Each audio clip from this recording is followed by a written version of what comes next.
धूमधाम से ट्रांसफ़र किया गया, यहाँ से उनकी विदाई की गई, उनको माला पहनाया गया, मुकुट भी पहनाया गया और इसमें आमदार भी आए थे, माजी आमदार भी आए थे, कई लोग आए थे। रात में वो विदाई हो गई और सुबह उन पर कार्रवाई हो गई। सर नमस्कार।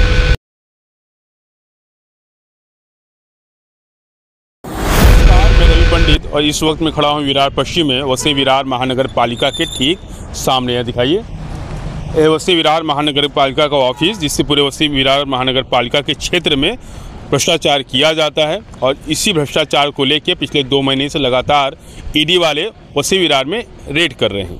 41 बिल्डिंग से मुद्दा शुरू हुआ था और सीताराम गुप्ता से ईडी ने शुरुआत किया था और पहुंच गया आयुक्त तक। आयुक्त को उठा लिए, उन पर ईडी का रेड हुआ। आयुक्त ने घर के दरवाज़ों को बंद कर दिया था। 2 घंटे बाद ईडी वालों ने दरवाज़ा खोला, बुलाए चाबी वाले को, तो पूरा दिन रेड हुआ और कई जगहों पे हुआ। मतलब आयुक्त के साथ में उनसे जो जुड़े हुए लोग थे, उनके घर वाले, उनके रिश्तेदार, उन सबके यहाँ पे रेड किया गया, जहाँ उनको लगा कि कहीं ना कहीं कुछ मिलेगा। खैर उसके बाद अब फ़िलहाल आज की तारीख में अनिल पवार को वर्ली में ईडी के ऑफिस में रोज़ाना 10 घंटे 12 घंटे बुलाया जा रहा है, उनसे पूछताछ की जा रही है। क्योंकि अनिल पवार वसई विरार महानगर पालिका के एक ऐसे मुख्य कड़ी हैं जिससे सब लोग जुड़े हुए हैं। इतने दिनों में और इतने सालों में जब तक यहाँ पे वो थे, उन्होंने अब तक कितने घोटालों में साथ दिया है।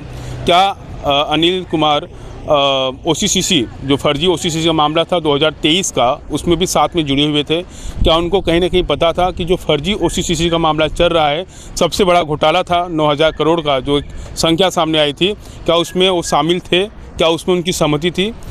खैर फिलहाल विरार वेस्ट की बात करते हैं, नारसपारे की बात करते हैं, उसी बात करते हैं। यहाँ पे जो बड़ी बड़ी ऊंची इमारतें हैं, झोल तो उसमें भी हुए हैं, उसमें भी कई महले ऐसे बना दिए गए हैं इनलीगल तरीके से। कई बिल्डरों का साथ दिया गया है, कई बिल्डरों को समर्थन दिया गया है और इसके बदले अनिल पवार को एक मोटी रकम मिलती थी, एक बड़ा मुनाफा होता था और जिसके बाद वो मुनाफा सभी में बढ़ता था। वसई विरार में तो हर एक बिल्डर से हर पर स्क्वायर फीट का रेट भी तय हो गया था। 250, 300 जो एक अमाउंट था, उसके हिसाब से सबको पैसे बांटे जाते थे। हालांकि खबर सामने आ रही है 25 रुपया 50 रुपया, लेकिन ऐसा नहीं है, वो रकम कई गुना ज़्यादा था।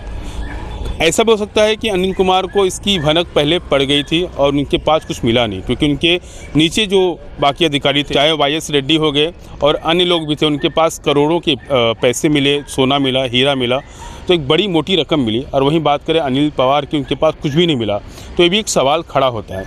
खैर कार्रवाई शुरू है और इसके बीच में अनिल कुमार क्या क्या नाम सामने लेके आएंगे, किसका किसका नाम बताएंगे, किस किस बिल्डरों का राज खोलेंगे और कितने घोटाले हुए वो भी सामने लाएंगे।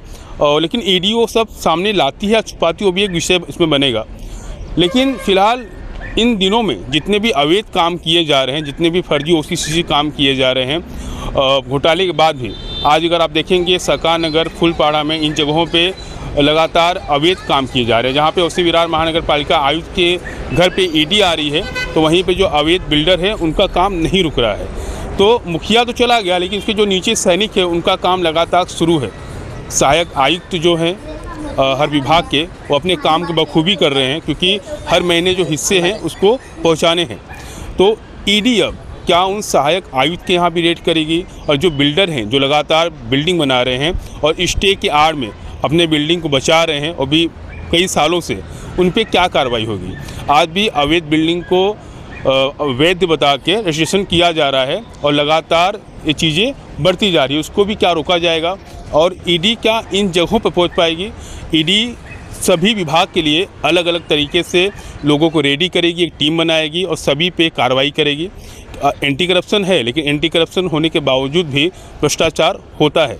तो देखना होगा कि आने वाले वक्त में जो ये अवैध बिल्डर हैं, जो इलीगल बिल्डिंग बना रहे हैं सका नगर, फूलपाड़ा और तमाम और जगहों पे, उनकी बिल्डिंगों पे क्या कार्रवाई होगी और जो बड़ी इमारतें बनी हैं उसमें क्या घोटाले हुए हैं, वो घोटाले सामने आते हैं या नहीं आते हैं। अब ईडी की कार्रवाई अगली क्या होगी, वो जल्द ही आपके सामने आएगा।